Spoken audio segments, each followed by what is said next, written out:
ஒரு ஆள் வேகமாக நடந்து போய்கிட்டு இருந்தான். அவன் வேகமாக நடக்கிறதுக்கு காரணம் வெயில் காலம், காலில் செருப்பு இல்லை, மணல் பாதை, அதுதான் வேகம். காலில் செருப்பும் இல்லாமல் கையில் குடையும் இல்லாமல் அந்த ஆள் வெயிலில் நடந்து போய்கிட்டு இருக்கிறான். அந்த சமயத்தில் இன்னொருத்தன் குதிரை மேலே ஏறி அந்த வழியாக வந்துக்கிட்டு இருக்கிறான். அவன் காலில் செருப்பும் இருந்தது, கையில் குடையும் இருந்தது. நடந்து போய்கிட்டு இருந்தவன் அந்த குதிரை ஆசாமியை பார்த்து கேட்டான், ஐயா, நீங்களும் குதிரை மேலே உட்காந்துக்கிட்டு போய்கிட்டு இருக்கிறீங்க, அப்படி இருக்கிறப்போ உங்களுக்கு அந்த செருப்பு என்னத்துக்கு? அதை எனக்கு கொடுத்து உதவலாமே அப்படின்னா. குதிரை மேலே உட்காந்துருந்தவன் யோசனை பண்ணி பார்த்தான். இவன் சொல்கிறது நியாயம்தானே அப்படின்னு சொல்லி தன்னுடைய செருப்பை கழட்டி அந்த வழிப்போக்கனுக்கு கொடுத்துட்டான். ரொம்ப நல்லதுங்க அப்படின்னு சொல்லி இவன் அதை வாங்கி காலில் மாட்டிக்கிட்டான். அதுக்கப்புறம் மறுபடியும் இவன் ஆரம்பித்தான், ஐயா, நீங்கள் குதிரையில் போகிறதுனால போக வேண்டிய இடத்துக்கு வேகமாக போய் சேர்ந்துருவீங்க, அதனால் உங்கள் கையில் அந்த குடை என்னத்துக்கு? நான் நடந்து போயிட்டுருக்கிறவன் ரொம்ப நேரம் நடக்க வேண்டியிருக்கும் இந்த வெயிலில், அதனால் அந்த குடையையும் எனக்கு கொடுங்களேன் அப்படின்னா. குதிரை வீரன் யோசனை பண்ணி பார்த்தான், இதுவும் நியாயம்தானே அப்படின்னு அவனுக்கு தோணுச்சு. உடனே இறக்கப்பட்டு தன் காலில் இருந்த செருப்பை கொடுத்தது மாதிரியே தன் கையில் இருந்த குடையையும் இவங்கிட்ட கொடுத்துட்டான்.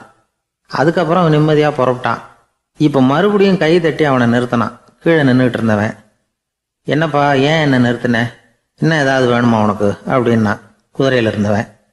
இவன் மெதுவாக வாயை திறந்து அந்த குதிரையையும் என்கிட்ட கொடுத்துருங்களேன்னா. அந்த குதிரை வீரன் இப்போ ஒரு கணம் யோசனை பண்ணி பார்த்தான். உடனே என்ன பண்ணான் தெரியுமா? தன்கிட்ட இருந்த குதிரை சவுக்கை எடுத்தான். குதிரை சவுக்கால் அந்த ஆளை வாங்குன்னு வீசி தள்ளிவிட்டான். இவ்வளவு சவுக்கடியும் வாங்கிக்கிட்டு இந்த ஆள் என்ன பண்ணான் தெரியுமா? சிரிக்கிறான். அடி வாங்கிட்டு யாராவது சிரிப்பாங்களா? குதிரை வீரனுக்கு ஒன்றும் புரியல. என்னப்பா அது, ஏன் இப்படி அடி வாங்கிட்டு இப்படி சிரிக்கிறியே அப்படின்னு கேட்டான். இப்போ அந்த வழிப்போக்கன் சொல்கிறான், ஐயா, நான் இப்படி சிரிக்கிறதுக்கு காரணம் இருக்கு. இப்படி குதிரை கேட்டு உங்ககிட்ட அடி வாங்கலேன்னு வச்சுக்கோங்க, என் உயிர் உள்ள வரைக்கும் மனசில் ஒரு தவிப்பு இருந்துக்கிட்டே இருக்கும். செருப்பையும் கொடையையும் கேட்ட உடனே கொடுத்தவன் குதிரையையும் கேட்டிருந்தா கொடுத்துருப்பானோ அப்படிங்கிற பேராசையில் ஏங்கிக்கிட்டே இருந்திருப்பேன்.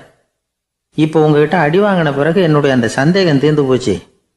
என்னுடைய ஆசைக்கு எல்லை எது அப்படிங்கிறத எனக்கு புரிஞ்சுட்டுது அப்படின்னு சொல்லிவிட்டு அவன் நடக்க ஆரம்பிச்சிட்டானான். ஆசைக்கும் எல்லை உண்டு அப்படிங்கிறத விளக்கறதுக்காக வாரியார் சுவாமிகள் சொல்கிற கதை இது. இந்த காலத்துலேயும் ஒருத்தன் அது மாதிரி கொடை செருப்போட குதிரையில் போய்கிட்டு இருந்தான். எதிரில் நடந்து வந்தவன், ஐயா, உங்கள் கொடையை எனக்கு கொடுங்களேன்னு கேட்டான். உடனே அவன் குதிரையிலேருந்து கீழே குதிச்சு அவனை சாட்டையால் அடிக்க ஆரம்பிச்சிட்டான். இன்னொருத்தர் அந்த வழியாக வந்தவர் இதை பார்த்தார். ஏன்பா, அவன் கேட்டான், உன்னால் முடியலன்னா இல்லைன்னு சொல்லிட வேண்டியது தானே, அதுக்காக ஏன் இப்படி அவனை போட்டு அடிக்கிறேன்னு கேட்டார். உங்களுக்கு விவரம் புரியாது சார், காலம் ரொம்ப கெட்டு போச்சு. கேட்டதை கொடுத்தேன்னு வச்சுக்கோங்க, இந்த குதிரையே என்னோடது, அவன் திருடிக்கிட்டு போகிறான் அப்படின்னு என் பேரில் புகார் கொடுக்க ஆரம்பிச்சிருவான் சார் அப்படின்னா. அது எப்படி அவ்வளோ உறுதியாக சொல்கிறேன்னு கேட்டார் அவர். ஏற்கனவே அது மாதிரி ஒருத்தன் பேரில் புகார் கொடுத்துட்டு தான் இந்த குதிரையை நான் தள்ளிட்டு வந்துக்கிட்டு இருக்கிறேன் அப்படின்னார்.